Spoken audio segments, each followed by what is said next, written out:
જાય છે, પરિણામ તો મહેમાન છે. મહેમાન સમજે ને, બહાર से आता है जाता है, મહેમાન. અને ભગવાન આત્મા તો માલિક है.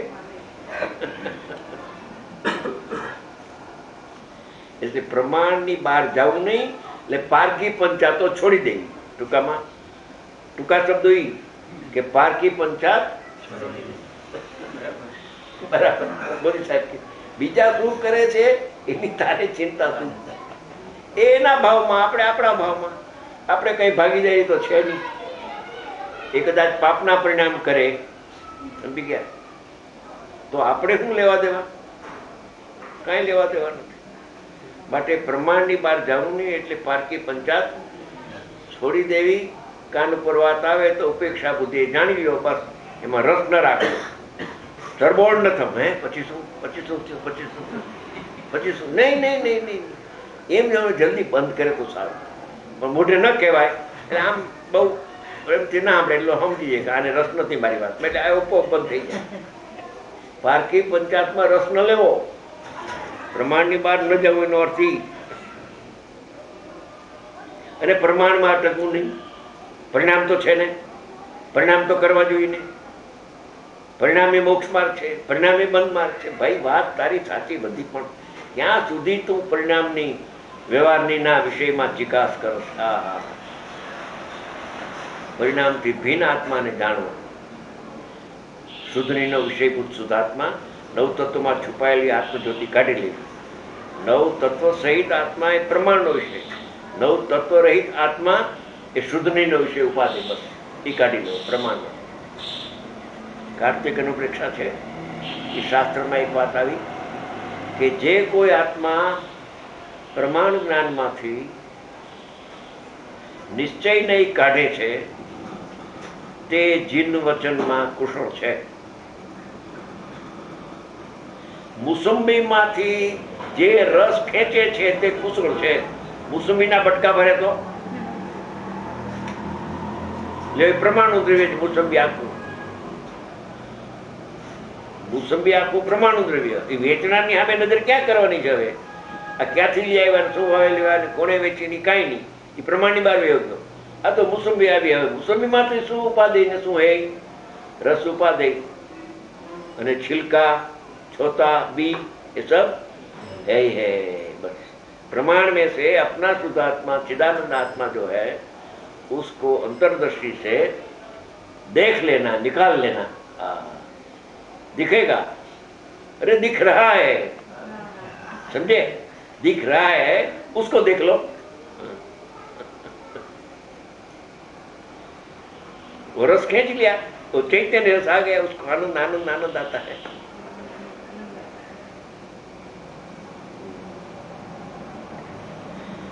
छठो प्रश्न, दृष्टि प्राप्त केम थाय?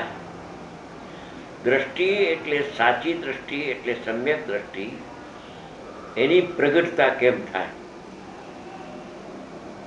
કે સમ્યક દર્શનનો વિષય જે શુદ્ધાત્મા છે, બંધ મોક્ષના પરિણામથી રહિત છે, એવો ધ્રુવ પરમાત્મા માત્ર હું છું, એમ વારંવાર દ્રષ્ટિને, દ્રષ્ટિનો વિષય મળે તો દૃષ્ટિ પ્રાપ્ત થાય. દ્રષ્ટિને દ્રષ્ટિનો વિષય મળતો નથી એટલે દ્રષ્ટિ પ્રાપ્ત થતી નથી. શું કહ્યું? દ્રષ્ટિને દ્રષ્ટિનો વિષય મળવો જોઈએ, શ્રદ્ધાને શ્રદ્ધાનો વિષય મળવો જોઈએ. શ્રદ્ધાનો વિષય તો નવ તત્વથી ભિન્ન છે. અકારક ને અવેદક પરમાત્મા છે, અંદર બિરાજમાન છે. તો પરિણામથી રહિત છે. પરિણામ એને અડતા નથી, પરિણામને કરતો પણ નથી. પરિણામથી શૂન્ય છે, પરિણામથી રહિત છે. એ દ્રષ્ટિનો વિષય છે. હવે એ દ્રષ્ટિનો વિષય કદાચિત આવ્યો તો એના જ્ઞાનમાં દ્રષ્ટિનો વિષય નથી આવતો. કેમ? કેમ કે જ્ઞાનમાં દ્રષ્ટિનો વિષય ના આવે ત્યાં સુધી જ્ઞાને ન થાય ને દ્રષ્ટિ ન થાય. આ બીજો પોઈન્ટ પ્રશ્ન છે ને કે દ્રષ્ટિ પ્રાપ્ત કેમ થાય, સમ્યક દર્શન કેમ પ્રગટ થાય, એવો પ્રશ્ન છે. એના બે જવાબ આપ્યા. એક તો દ્રષ્ટિનો વિષય શુદ્ધાત્મા, જે નિત્યાનંદ પરમાત્મા, ભાવ કર્મ દ્રવ્ય કર્મ નવ કર્મથી ત્રિકાળ રહિત અને ત્રણેય કાળ શુદ્ધ છે, સર્વથા શુદ્ધ છે. કથનચિત શુદ્ધ અને અશુદ્ધ નથી, સર્વથા શુદ્ધ છે, સર્વથા એક છે, સર્વથા નિરાવરણ છે. એવો જે પરમાત્મા, એને દ્રષ્ટિનો વિષય શ્રદ્ધાનો વિષય કહેવાય. હવે શ્રદ્ધાનો વિષય ક્યારે આવે? એ પ્રતીતમાં ક્યારે આવે કે જાણેલાનું શ્રદ્ધાન થાય. જાણ્યા વિના શ્રદ્ધાન એટલે આવ્યું વિજ્ઞાન, એટલે આવ્યું જ્ઞાન. જાણ્યા વિના તો શ્રદ્ધાન ન થાય. માટે હવે જ્ઞાનમાં ભૂલ ન રહેવી જોઈએ.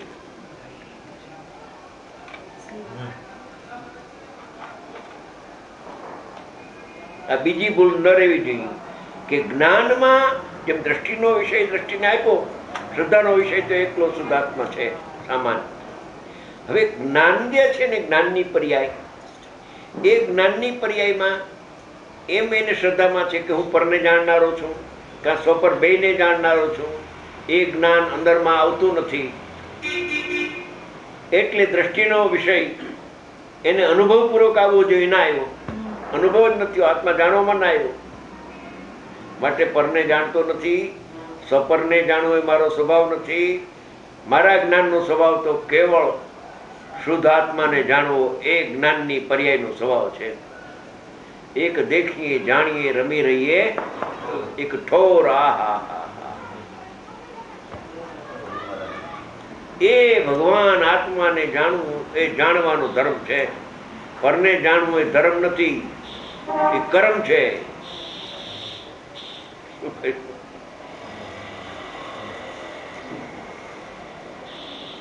એ જ્ઞાનની પર્યાયમાં જયારે દ્રષ્ટિનો વિષય એકલો આવે, એનું નામ શાસ્ત્રીય ભાષાએ શુદ્ધ નહીં કહેવાય.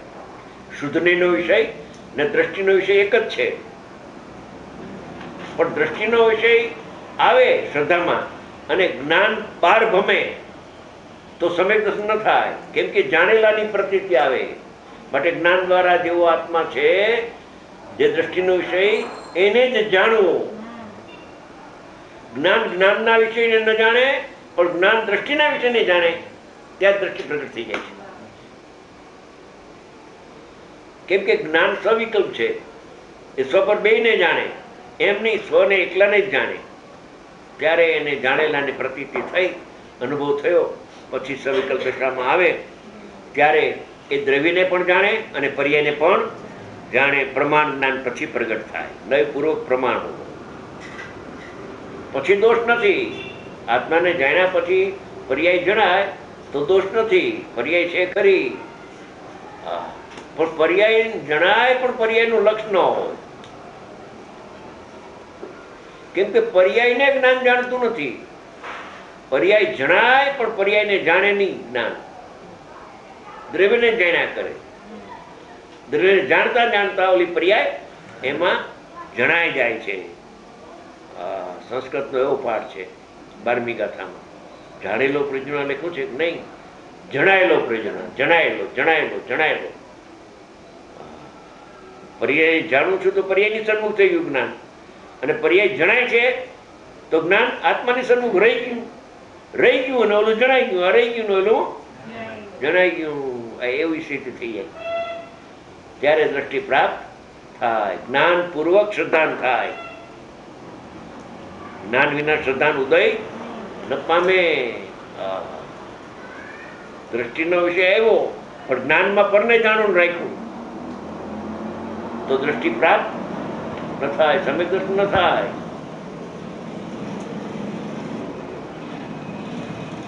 દ્રષ્ટિના વિષય સુધી સવિકલ્પ દશામાં પહોંચવું એ સહેલું છે, પણ જ્ઞાનથી અંતર્મુખ થઈને આત્માને જાણવો એ અઘરું છે. શું કામ? કે હું પરને જાણું છું, સ્વપરને જાણું છું, એ શલ્ય છે, અનંતકાળ વ્યવહારનો પક્ષ છે. જ્ઞાનની પર્યાયનો વ્યવહાર ઉભો થાય છે, એટલે જ્ઞાનની પર્યાયનો નિશ્ચય તિરભૂત થઈ જાય છે. આત્મા જાણવામાં આવતો નથી. મોટી ભૂલ થાય છે, સાધારણ ભૂલ નથી. જ્ઞાનપૂર્વક શ્રદ્ધાન, શ્રદ્ધાનપૂર્વક જ્ઞાન, સમય એક. જ્ઞાનપૂર્વક શ્રદ્ધાન, શ્રદ્ધાનપૂર્વક જ્ઞાન, સમય એક.